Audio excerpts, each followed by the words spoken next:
안녕하세요. 저는 39살의 30주 막차를 달리고 있는 여자입니다. 여러분들은 살면서 어떤 점이 가장 뜻대로 되지 않고 또 힘든 일이었나요? 뭐 여러 가지가 있겠지만 저 같은 경우 결혼하고서 11년이 지나는 세월 동안 임신은커녕 반복되는 유산과 결국 불임 판정을 받아내며 더 이상 아이를 가져볼 수 없는 현실이 가장 억울하고 또 힘든 일이었는데요. 웬만하면 이런저런 불쌍하게 여기며 조심하지는 못하더라도 최대한 서로의 빈정이 상할 일이 없게 배려하고 이해하려는 사람들이 주변에 많아서 제가 많이 의지하고 힘을 얻고 사는데요. 그럼에도 저를 일부러 건드리고 못살게 굴기라도 하려는 듯이 제 옆에서 제 피를 말려대는 저희 시댁 식구들 때문에 제가 정말 매일을 피말리지 않는 날이 없이 살아가고 있는 듯 합니다. 저는 28에 결혼을 하면서 신혼 3개월 만에 바로 첫 임신을 했습니다. 솔직히 그때만 해도 임신이 힘들다는 것을 몰랐을 때라서 속으로는 왜 이렇게 애가 일찍 들어섰나 싶어서 신혼이 끝나간다는 사실이 아쉽기만 하더라고요. 참 배부른 생각을 가졌던 저였죠. 제가 직장을 다니는 사람이었고 아이가 있다 보니 평상시보다 조금 더 신경을 써서 몸 관리를 했습니다. 좋은 거 먹고 좋은 생각만 하면서 한 달 정도 뱃속 아이와 정을 붙여가던 중 저희 시어머니께서 김장을 하자고 저를 집으로 불러들이셨는데요. 그날 제가 유산을 했어요. 시어머니께서 공직에서 일하는 아버님을 평생 뒷바라지하면서 집에서 주부로 사신 분이셨는데 원체 제가 처음 임신했을 때부터 회사로 출근을 하려는 것을 이해하지 못하시더니 퇴근하고 좀 쉬어보려고 하는 저를 기어코 김장을 도우라며 자신의 집으로 부르더라고요. 남편도 없이 저만 쏙 불러서 말입니다. 당시 결혼하고 김장이라는 걸 처음 해보는 날이었고 시어머니가 김장하고서 보쌈이라도 하나 더 며느리한테 먹여주려고 저를 부르시는 건가 싶었어요. 임신한 며느리를 순전히 김장을 위한 노동력으로 생각하고 착취만 했을 줄이라곤 감히 상상도 못했었습니다.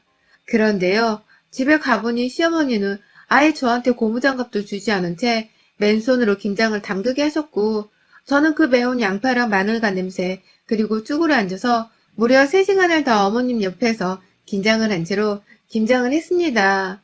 시간이 10시가 다 되어가고 있던 때였고 남편은 왜 제가 집에 안 오나 싶어서 계속해서 전화를 하던 참이었는데 손에 김장이 다 묻혀져 있어서 전화를 받을 수도 없었고요. 그 와중에 같이 있던 시누이가 제 핸드폰을 마음대로 가져가서는 오빠네? 걱정이 되긴 하나 보지. 받지 마. 이런 날은 남자 손 타게 하는 거 아니야. 모른 척하고 오늘 그냥 확 외박이라도 해버려. 라는 식으로 남편의 전화를 무작정 꺼버렸어요. 그날 저는 계속해서 쭈그려 앉아 김장을 하다 보니 밤이 되자 피로도가 상당했고 결국 전 집으로 향하는 길에 혼자 택시를 타고 가다 차 안에서 하혈을 하고야 말았습니다.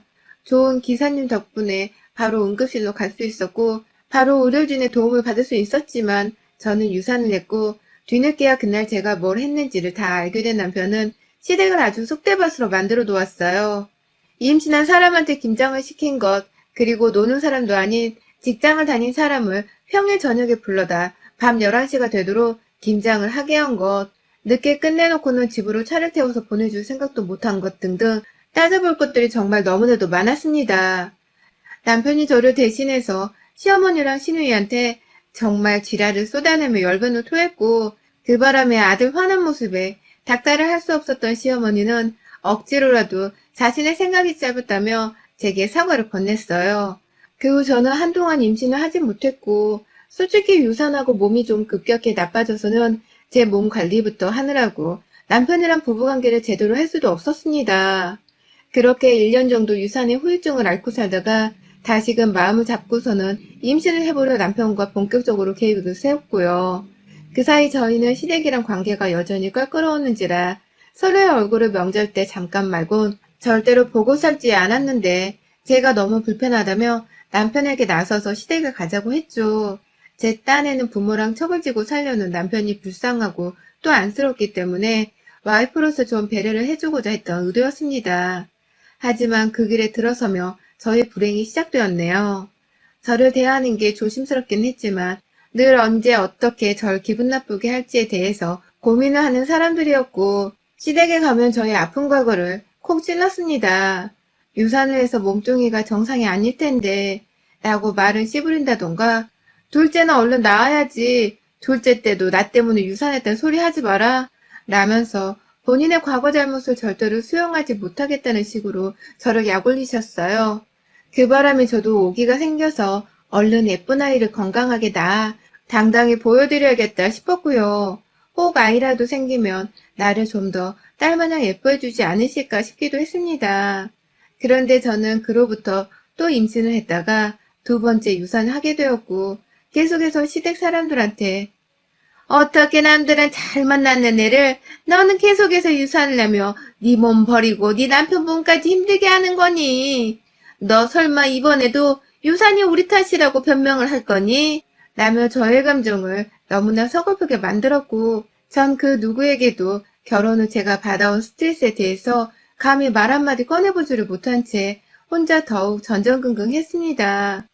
그 사이 저희 부부는 한 번 더 임신에 실패하는 유산의 슬픔을 맛보았고 그 시기쯤 시누이가 결혼을 했는데 결혼하고서 시어머니가 시누이한테 저 들으라는 식으로 말하더라고요. 너는 새언니랑 가까이 하지 마. 쟤는 유산을 너무 많이 해서 너한테 그 기질을 옮길까? 내가 정말 걱정이다.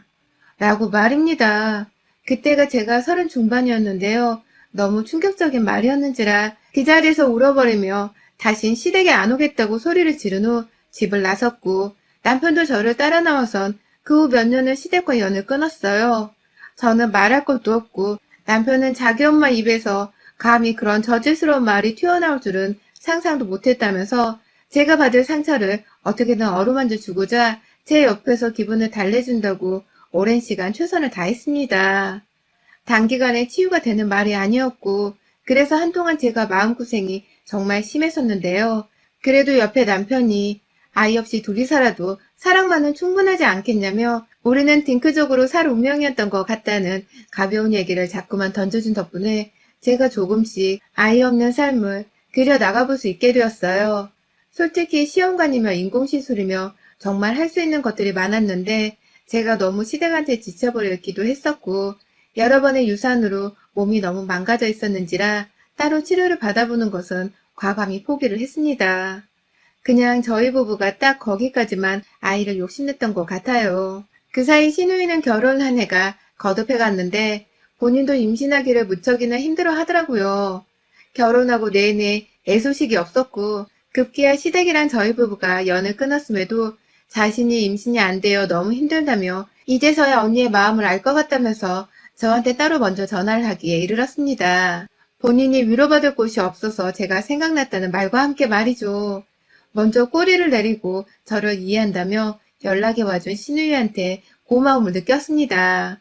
잘 지낸 적은 없었으나 말하는 태도를 보아 이제는 결혼하고 아이를 기다리면서 전보다 더 철이 든 것도 같았어요. 그래서 저도 거절하지 않고 시누이의 전화가 걸려오면 받아주었고 그렇게 여러 번 왕래를 하다가 결국 시부모님과도 다시 재회를 하게 되었어요. 시아버진 늘 자기 와이프의 입버릇이 난리라는 걸 잘 아셨는지 저를 보자마자 다시 와줘서 고맙단 말을 하며 본인도 이제 늙어서 자식들이 잘 사는 모습을 보는 게 제일이라며 눈물을 훔치셨고 옆에 계시던 시어머니도 민망해하긴 하셨으나 저를 반겨주셨어요. 물론 그 와중에도 과거에 대한 사과는 제대로 하질 않으셨지만 그건 뭐 제가 기대를 애초에 하지 않았는지라 그러려니 했죠. 그런데 그로부터 불과 몇 달이 지나지 않아 시누이의 배가 불룩 튀어나와 있는 것이 목격되었어요. 설마 저게 똥배일까 싶어서 시누이한테 혹시 임신 테스트 해봤어? 라고 물어봤더니 시누이가 그러더라고요. 아, 언니, 내가 말 안 했나? 나 임신했어. 지금 5개월이야. 라고 말입니다. 아니, 세상에. 5개월 전이면 적어도 두세 달 전에는 임신 사실을 분명히 알았을 텐데 저한테 임신이 안 되어 힘들다고 연락이 왔던 것이 겨우 2달 전이었는데 그때 이미 임신을 했었다는 거잖아요. 너무 황당하고 설마 싶어서 혹시 임신을 한 상태에서 나한테 연락을 했던 거야? 라고 물었습니다. 무례한 줄 알았지만 전 순간 제가 또 이것들한테 당한 건가 싶었고 아니나 다를까 시누이가 대답을 하기도 전에 옆에 있던 시모가 그러더라고요. 임신을 했을 때 전화를 하면 어떻고 임신을 하지 않을 때 전화를 하면 또 어때? 가족들끼리 전화하는데 임신을 했고 말고가 뭐가 중하냐고. 네가 임신 못했다고 네 시누이까지 평생 임신도 못하고 살길 바란 건 아니지? 마음을 그렇게 쓰면 너 진짜 평생 자식은 없다. 라고 말이죠. 아쁘싸. 내가 바랄 걸 바랬어야지. 다시 왕래를 하고 나서 부쩍 시어머니가 제게 잘 해주려는 듯 무심히 절 불러내고 시누이 옆에서 별 시덥지 않은 손을 거들어주면서 자꾸 도와달라 해왔었습니다. 예를 들어 다 같이 밥 먹는 자리에서는 굳이 뒷다를 앉혀놓고서 저를 불러 뭘 시킨다거나 생선같이 뭘 구워야 할 때는 제 손에 아예 뒤집개를 집어주고선 생선을 굽게 하셨죠. 가끔 저한테 무슨 의도에서인지 육아 서적을 보여주면서 이런 걸 읽어야 임신이 된다며 책을 권해주신 적도 많았고요. 뭐 저는 그때마다 임신을 아예 포기했던 때였는지라 필요 없다고 한사코 거절을 하긴 했으나 한 번은 시어머니가 아, 좀 읽으라면 읽어. 너도 지식이 있어야 애를 돌볼 거 아니야. 라고 짜증을 확 부린 적이 있었는데 그게 다 곧 태어날 신우의 자식을 돌보기 위해서 육아 지식을 쌓으라는 소리였습니다. 전 그런 줄도 모르고 그냥저냥 애기를 보고 싶어하는 시어머니의 잔소리인 줄 알았습니다. 결국 그날 저는 이 모녀의 충격적인 연기와 뻔뻔스러움에 경악을 했고 그럼에도 불구하고 뭐라 말을 할 수가 없었어요. 정말로 이 상황에서 내가 신우이한테 임신한 걸 왜 말하지 않았냐고 말을 했다간 제가 임신을 하지 못해서 질투를 하는 여자로밖에 보여지지 않을 것만 같았으니까요. 어쩔 수 없다는 듯이 신우이의 임신 사실을 받아들였고 그 후로는 이를 핑계대면서 최대한 시댁을 가지 않으려고 다시금 애를 썼습니다. 차라리 성격이 칼 같아서 확 인연을 끊어버리고 살았어야 했는데 그러지 못해 일이 대면대면하며 속을 태우는 제 자신이 너무 바보스럽고 또 한심스러워 죽을 것 같았어요. 스스로를 자책만 하다가 결국 귀한 시간을 다 보냈고 신우인 애를 낳았습니다. 건강한 사내 아이를 낳았습니다. 아이가 태어났다고 하니 인사를 해줘야 할 것만 같아서 또 바보처럼 남편과 함께 신우이를 찾았어요. 그냥 간단한 육아용 선물만 쥐어주고서 올 참이었죠. 그런데 조리원에서 태어난 신우이를 만나러 신우이의 집에 가자 시어머니도 와 계셨고 그 당시 시어머니가 아이의 기저귀를 갈아주고 있었는데 그걸 갈다 말고 집으로 들어오는 저를 보고는 야, 너 얼른 손 씻고 와서 나 좀 도와라. 내가 지금 급하게 할 일이 있는데 애 때문에 딱 묶여있던 중이었다. 라면서 막 뭐가 그리 급하다고 손부터 씻으라 닥달을 했습니다. 황급히 씻고 나오자 겉옷을 벗지도 않은 제 손을 아기 귀저귀를 만지던 손으로 붙잡아 끌어내려서는 저를 억지로 아이 앞에 앉혔고 급기야 제게 기저귀를 갈아보라고 하는데 저 진짜 너무 황당하고 기분이 나빴습니다. 지 손주이고 딸내미 새끼니까 아무렇지 않겠지만 저는 제 자식도 아니고 제 눈에 아직 담아보지도 못한 낯선 아이인데 어떻게 가는지도 모르는 기저귀를 갈라며 끌어잡아버린 바람에 무릎만 아파 죽겠던 그 상황이 짜증이 났죠. 얼어버려 있으니 남편도 이건 아니다 싶었는지 네 자식 기저귀를 네가 갈아야지. 왜 이 사람한테 갈라고 해? 라면서 저를 도로 일으켜 세웠고 급기야 그러는 도중 아이가 울음을 터뜨렸는데 시어머니가 저를 향해 짜증을 확 내시더라고요. 아휴, 넌 정말 유산을 했어도 임신할 때 기본적인 건 배우려 했을 거 아니야. 기저귀 하나 갈 줄도 모르는 거야? 아휴, 자격이 없으니 애를 잃지. 라고 말입니다. 순간 저는 귀를 의심했고 시어머니를 향해 말 가려서 하라고 내가 임신을 못한 걸 왜 당신이 혼을 내려 하냐면서 좀 건방지게 들리긴 했지만 사리 분별을 하지 못한 채 숨이 가빠오는 걸 참아가며 화를 냈어요. 어떻게 사람이란 자의 입에서 저런 어마무시한 잔인한 말이 나올 수 있는지 모르겠다면서 남편한테 그리고 시아버지한테 번갈아 눈을 째려보며 내가 지금 이런 얘기를 듣고 있어야 하는 게 정상적인 상황입니까? 라고 맞받아쳤죠. 남편은 역시나 안 되겠다며 내가 진짜 웬만하면 서로 잘 지내보려고 군말 않고 와이프 데려온 건데 역시나다 정말 정말 지긋지긋하다 너나 엄마나 그 입 좀 열 때 머리에 필터링 좀 쓰고 뱉어 아유 진짜 무식해서 정말 라고 고개를 절레절레 흔들었습니다. 자기 딴에는 저를 보호하고 싶어서 자기 맘속에 있는 생각을 그대로 뱉어낸 것이었죠. 하지만 그건 오히려 역효과였습니다. 자신의 잘못을 뉘우치려 하거나 자신이 뱉은 말이 뭐가 문제인지조차 상황 파악을 못하고 있던 신우이와 시어머니께 그건 오히려 반항이고 버르장머리 없는 아들의 쓸데없는 와이프 사랑으로밖에 보여지지 않았나 보더라고요. 시어머니는 더욱 불같이 화를 내면서 내가 이래서 네가 싫은 거야. 뭘 좀 하나 시키려 하면 꼭 유산을 하거나 내 아들이랑 나를 싸우게 만든다니까. 너랑 결혼하기 전에는 세상 멀쩡했던 놈이었는데 너랑 결혼하고 나서는 얘를 여러 유산해서 그런가 내 아들한테 귀신까지 씌운 기분이야. 너 어차피 애도 없잖아. 애도 없는데 할 일 없을 때 여기 와서 애나 좀 돌봐. 출산한 여자는 몸 관리랑 정신건강 관리를 잘 해야 하는 건데 네가 오늘 여기 와가지고 또 난리 부르스를 피운 바람에 어디 얘가 제대로 휴식이라도 취할 수 있겠어? 모유라도 제대로 안 나와봐. 네가 책임질 거야? 얘 임신도 제대로 못 해본 주제에. 라면서 저를 향해서 제가 오래도록 뱃속에 아이를 품어보지 못해 젖도 안 나오는 여자 주제에 감히 출산한 산모 앞에서 스트레스를 유발했다며 화를 내는데 정말 피가 거꾸로 섰더라고요. 속은 막 울렁거리고 곧 토라도 할 것 같이 신경이 곤두서선 가슴이 답답해지기 시작했어요. 저도 모르게 발작 증상 같은 걸 일으키며 고도의 스트레스를 참지 못하고 숨이 안 쉬어지는 제 가슴을 막 두드려대다가 주저앉아 좀 쉬고 나서야 제대로 숨이 쉬어지고 앞에서 절 부르는 남편의 목소리가 들렸습니다. 시아버지는 뒤에서 이미 119를 부르고 계셨고요. 겨우 진정하고서 남편이 따라주는 찬물을 받아먹곤 시어머니를 지그시 쳐다봤는데 어머니께서 글쎄 여전히 울고 있는 지손주가 아직 기저귀를 차고 있지 못하다면서 숨 못 쉬다 겨우 진정한 저를 향해서 야, 와서 이 기저귀 좀 갈아봐. 내가 가르쳐 줄 테니까 오늘 해보고 앞으로 연습 좀 하자. 네가 여기 매일 와서 내 딸 옆에서 부모 노릇을 자처하면 나도 네가 임신 못해서 우리 집 대꾸는 그제는 용서를 해주마. 그러니 생쇼하지 말고 여기 쳐와서 빨리 기저귀나 갈아입고 사. 라고 차분하게 말씀을 하셨어요.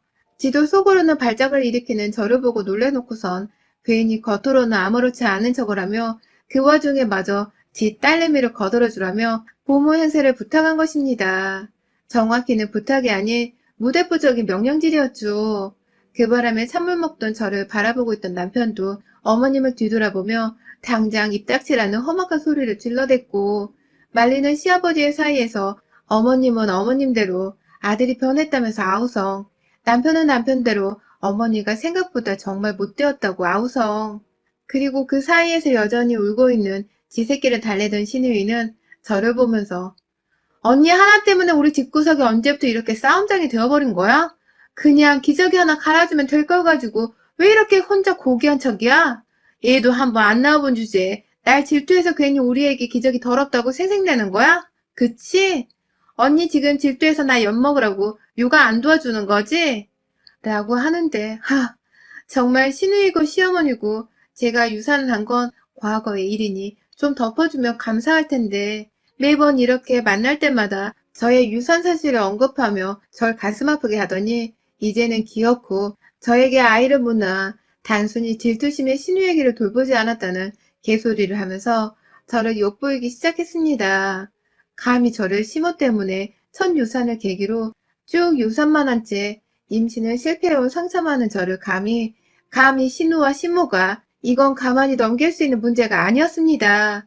그놈의 모유, 그놈의 기적이 나는 단 한 번도 해보지 않아서 모르는 것이고 저 애 새끼는 내 자식이 아니라 예쁘지 않는 게 정상인데 왜 니들 자식 키우고 예뻐라 하는 걸 나한테 강요하며 이런 걸 가지고 질투심에서 비롯된 것이란 뻘소리를 하느냐며 아주 일어나 먹던 찬물을 출산한 신우이의 얼굴에 부어버리며 욕을 해댔어요. 잘난 네 새끼 그렇게 예쁘면 네가 직접 일어나서 기저귀 갈아주고 돈 써서 보모를 찾던가. 어디서 돈도 없는 년이 밖에서 잘 나가는 여자 데려와가지고 지 새끼 기저귀를 갈게 하고 지 옆에서 보모를 하라 말아야. 야, 무식하면 원래 말이 그렇게 나와? 나도 한번 무식하게 맞서 얘기를 해줘? 비정상적으로? 라면서 앉아있던 신우의 머리채를 잡아서는 어디 한번 네 무식한 그 말의 대가가 어떤 건지를 내가 보여줄게. 라며 그 갓난아이 옆에서 시모의 머리를 뜯어가면서 일어서 있는 제 어깨까지 머리카락이 뜯겨 올라오게 잡아당겼고요. 시누이는 저한테 머리카락이 잡혀서는 안절부절 못하다가 뜯기는 고통에 비명을 지르다 말고 지도 딴애는 엄마라며 얘 앞에서 얘가 놀랄까봐 입을 꾹 다물더라고요. 그 모습에 저도 더 머리끄댕이를 잡아당기진 않은 채 시누이를 놓아주며 머리에다가 꿀밤 한 대를 정말 주먹으로 치듯 때려주었고요. 뒤돌아보자 시무는 제 행패에 상당히 겁을 먹은 건지 얘 운다. 얘가 보고 운다.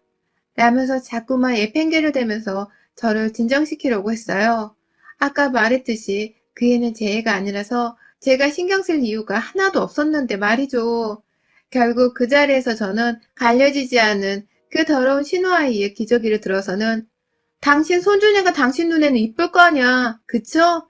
당신 손주가 싼 오물도 당신 눈에는 금싸라기 같은 거 아니냐고요. 어디 예쁜 손주가 싼 기저귀를 잘 갈아줘 보시라고요. 나 말고 당신이 평생 당신 딸 옆에서 고모처럼 라며 기저귀를 펼친 채로 시어머니의 얼굴에 냅다 던져버렸습니다. 오줌에 얼굴을 맞고는 시모가 더러워 죽겠다면서 말도 못하고 눈까지 꼭 감고선 두 손으로 귀를 살피며 화장실에 겨우 들어가 얼굴을 빡빡 닦대요. 음에 더러워! 라며 소름 끼쳐 하면서 말입니다. 지 딸이 낳은 애 오줌도 더러워하는 주제에 피 한 방울 안 섞인 며느리 심정은 감히 생각을 못한 건지 두 모녀들 꼴이 시원스럽고 또 사이다스러운 복수를 제대로 펼쳐준 것 같아서 전 금방 발작 증상이고 뭐고 불안했던 감정들이 수그러들었어요. 남편은 이쯤 하면 되었다며 옆에서 제가 스트레스를 푸는 걸 다 지켜보고 있다가 시어머니가 화장실에서 나오자 저를 감싼 채 저를 데리고 시댁을 나왔습니다. 다신 부르지 말라는 소리를 남긴 채 말이죠. 시누이는 겁에 질려 있었지만 시모는 나도 절대 안 부를 거다. 나는 충격적인 말소리로 땅바닥을 보면서 남편의 말에 대꾸를 하셨고요. 그렇게 전 애를 번번이 유산하고 또 스트레스를 받으면서도 절대로 끊지 못하고 살았던 시댁과의 인연을 제 손으로 완전히 뭉개 들어가며 끊어놨습니다. 이보다 더한 폭행을 쓸 수 있었지만 나는 그들과 다른 사람인 걸 보여주고자 그 정도에서 끝을 냈고 다시는 이 추접스럽고 무식한 사람들과 어울리고 싶지 않다는 생각에 전화번호까지 다 삭제한 채 안 보고 살고자 결의를 다짐했어요. 그건 자기 집안에 쪽팔려 하는 남편도 마찬가지였고요. 비로소 애 없는 완전한 딩크족으로 세상의 환영을 받으며 살 수 있을 것 같습니다. 받은 상처가 컸지만 상처로 내 남은 인생을 피폐하게 살 수만은 없으니 앞으로는 최대한 긍정적인 마음가짐만 가져보며 화이팅을 외쳐보려 해요. 여러분의 생각은 댓글로 남겨주세요. 오늘도 시청해주셔서 정말 감사합니다.